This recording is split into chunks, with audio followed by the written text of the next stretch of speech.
ദേ ഉള്ളത് തന്നെ എന്റെ വകയിലൊരു പെങ്ങൾക്ക് വീട് വെക്കാൻ വായ്പ കൊടുത്തു. അവളൊന്ന് പച്ച പിടിച്ചോട്ടെന്ന് കരുതി. അതാ പ്രശ്നമായത്. താൻ മറ്റുള്ളവരെ പച്ച പിടിപ്പിക്കാൻ നടന്നോ? ജോലി ചെയ്ത ശമ്പളമാണ് ചോദിക്കുന്നത്. പണം കിട്ടാതെ ഞാൻ പോകില്ല. എന്നാ ഒരു കൊടിയും പിടിച്ച് അവിടെ ഇരുന്നോ. നാനും ഈ ലോകത്ത് ഒറ്റയ്ക്കാണെന്ന് ഒരു കുറിയവർക്ക് വിചാരിക്കണ്ട.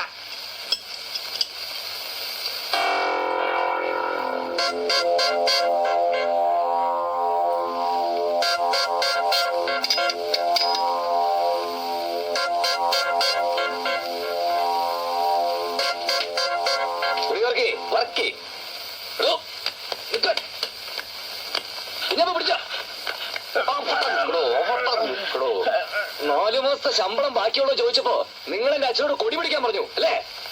അച്ഛൻ കൊടിക്ക് പകരം വടിയാ എന്റെ തന്നയച്ച്. പറയണോ ഞാൻ എന്താ ചെയ്യേണ്ടത്? അടിച്ച് നിരപ്പാക്ക് വരാതെ കുട്ടി. ഈ കാര്യത്തിൽ ഒരു ദൈവസഹായം ഉണ്ടാവില്ല. ചാമിക്കോ, എന്റെ പൊന്നു വരാൻ കുട്ടി എന്നോട് ക്ഷമിക്കണം, എന്നോട് മാപ്പാക്കണം. അച്ഛനെ നിന്ദിക്കണമെന്ന് കരുതിയല്ല, ആ കാശെല്ലാം കൂടെ കൂട്ടി വെച്ച് മകന്റെ കൈ തരാമെന്ന് കരുതിയ. അച്ഛന്റെ കൈ കൊടുത്ത് അതൊക്കെ കള്ളു കുടിച്ച് നശിപ്പിക്കും.